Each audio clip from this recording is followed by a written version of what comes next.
Apa sih yang menjadikan kita maksiat di rumah kita? Tentunya sebabnya adalah ini. Dari apa yang menjadikan maksiat kita lakukan? Sebabnya mata, sebabnya telinga.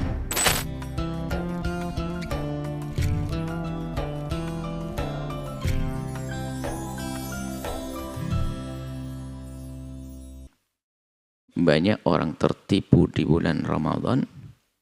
Dia meningkatkan ibadahnya, tapi tidak sadar maksiatnya pun tetap berjalan, sehingga kebaikan-kebaikan yang dilakukannya pun terpangkas, terkikis, habis oleh kemaksiatannya. Dan itulah yang disebut oleh baginda Nabi, kam min sha'imin laisa lahu min siyami ilal ju' wal atas. Jadi ada orang yang puasa, banyak orang berpuasa, tapi yang ia dapat hanya lapar dan dahaga. Karena dia tidak menjaga lisannya dari menggonjing, tidak menjaga matanya dari melihat yang haram, dan seterusnya, dan seterusnya. Maka jangan sampai kita tertipu hanya meningkatkan kuantitas dan kualitas ibadah. Bukan hanya kita meningkatkan ibadah kita, memperbanyak ibadah saja, tidak.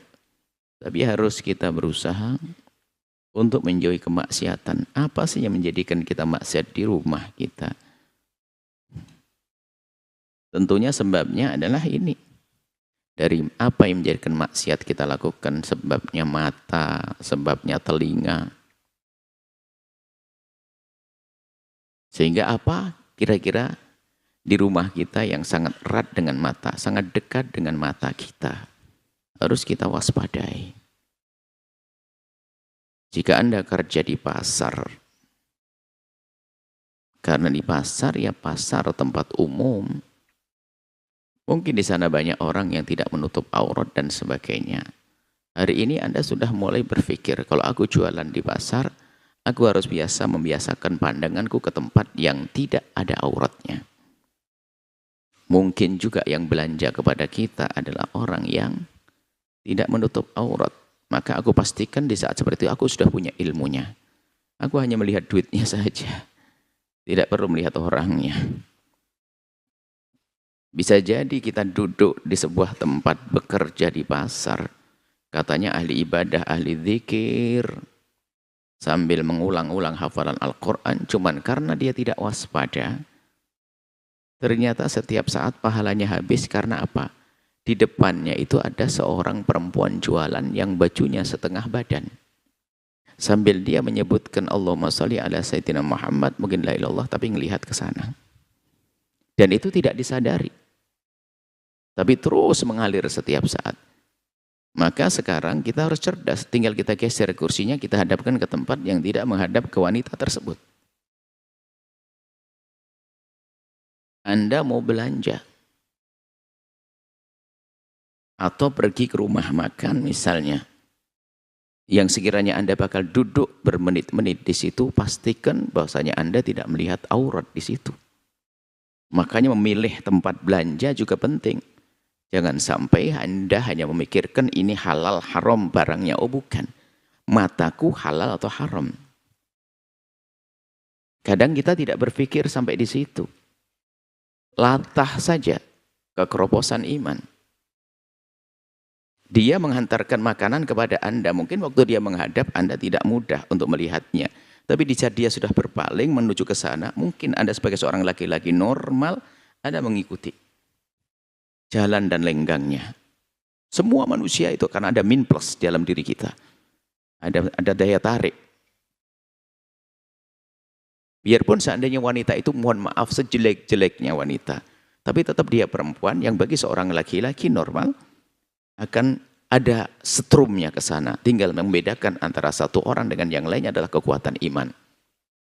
Cuman kita tidak boleh ngambil resiko.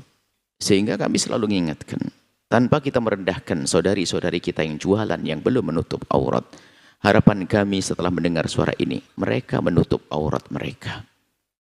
Itu adalah cerdas berbisnis sebetulnya. Kalau dia menutup aurat, yang belanja bisa siapa saja. Yang senang pakai baju seronok dan yang senang pakai menutup aurat, dia akan belanja.